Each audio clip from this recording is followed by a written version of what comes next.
name's Hayden Klingler, and I decided to do my research paper on the dangers of blind faith and self-deception. Just wanted to go before we started and say I do have my shoes on. It's just hard to get, my dress shoes, it's just hard to get the right angle here in this room. The texts I chose for this were The Lottery by Shirley Jackson and A Good Man is Hard to Find by Flannery O'Connor. The reason I chose these texts were throughout the course, there was a couple that, they were okay and they built suspension and stuff, but they just didn't speak to me. It's kind of corny, but speak to me in the way that these texts did. When I was first reading The Lottery, it was intriguing the way the suspension was building up over time. Reading it, I almost felt like a hero was going to come out and save the day and stop everything. And as I was reading and getting deeper in, I realized that it just wasn't going to happen. But there was still a slight chance. It was still there. And then that final line was delivered, and they were upon her. And that's when you just knew it was over. That was it. I just really appreciated that line. I felt it was a good way to end the story. So, A Good Man is Hard to Find. I chose that text because it was one of the ones we read earlier. I appreciated the story. I thought it was good. I thought it also fit very well with the ideas of blind faith and self-deception. The grandmother was deceiving herself into believing she was better than everybody else, and it ultimately led to costing her and her family their lives. Her believing that she could decide who a good man was and wasn't was one of the main things that I believe caused this, and I just felt it fit very well with the lottery's themes and stuff as well.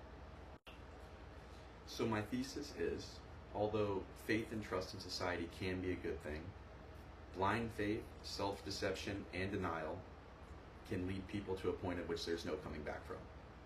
One should check themselves before it is too late. So going back to the lottery, these villagers are committed to a ritual every year of stoning one of their own members because of this blind faith and tradition. They don't know why they do what they're doing, but they continue to do it because the person before them and the person before them did it. Other than that, they have no clue. The only kind of backing they have behind it is Old Man Warner saying that if they continue with the ritual, the next crop season will be good. But there's no proof behind that. It's just a saying. When trying to stop this, no one really ever does, but it's mentioned that in the next village over that they're talking about giving up the lottery. You have people who have done this for their whole lives that are continuously backing it almost constantly. Like, there's no doubt in their mind. Old Man Warner calls them a crazy pack of fools. It's instantly shut down when anybody tries to adjust and make sure that this blind tradition is adapted to what it should be in the new ways of life. While on the topic of outdatedness of a tradition or a belief, the grandmother from A Good Man is Hard to Find is a perfect example of this. She constantly is putting herself higher because she is older and she believes in the old way of the South. Though she is very hypocritical throughout the story and isn't as morally superior as she claims to be. She does things like lie to her family about knowing where she is, which eventually leads them down a road to death.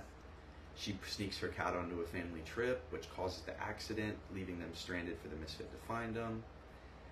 The main thing is, when faced with sudden death, with doom impending, the grandmother uses her moral superiority to try to talk the misfit, a complete psychopath, out of murder.